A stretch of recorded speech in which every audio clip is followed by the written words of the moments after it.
Diyos Siyangina ay pagbigat. Una-una, maraming salamat sa ating Mayor Albert Chua at sa ating Vice Mayor Wendell Chua, ang ating mga SPs Marky Chua, Michelle Pumpila, Jojo Dagyo, at Kojak Lagmay. At nandito rin ang ating mga kaibigan, MacArthur Aguinaldo and Jeff Loho. At ang ating kapitanes, led by our ABC President Gilbert Medina.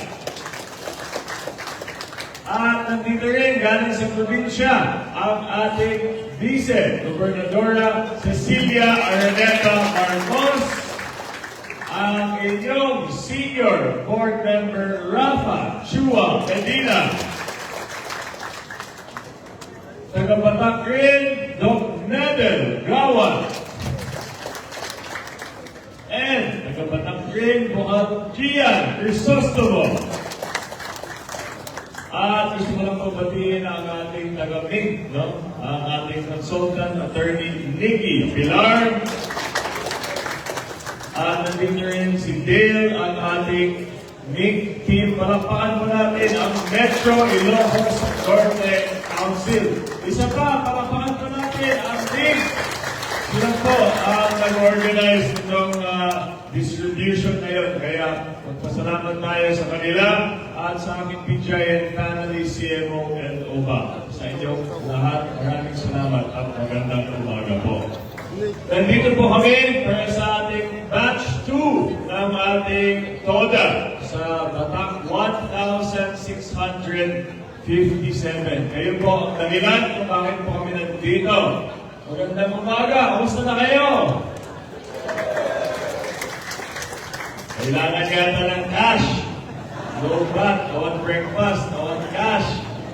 Kaya nandito po kami para magbigay ng 3,000 pesos each. Congratulations po.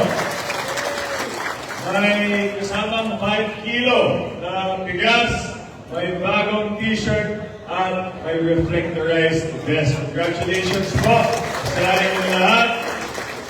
And of course, Manong Gilbert, sabihin nyo lang kung may kailangan pa ang ating mga TODA. Kasi malay ko ba, after nitong Biyernes at Sabado, baka wala na itong 3,000 pesos natin eh.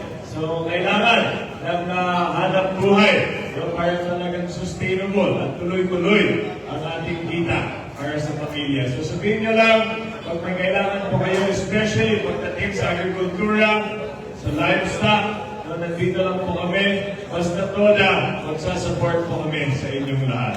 Once again, congratulations! Rest assured, nandito po ang city government, nandito po ang provincial government, at nandito po ako bilang gobernador po ninyo para ibigay lahat ng kaya namin ibigay sa lahat ng TODA dito sa hometown of Batak City, Ilocos Norte. Once again, maraming salamat. Ang biyag Batak, ang biyag Ilocos Norte. Diyos Siyangina. Ganyan po, ni mensahe kay Gobernador, awan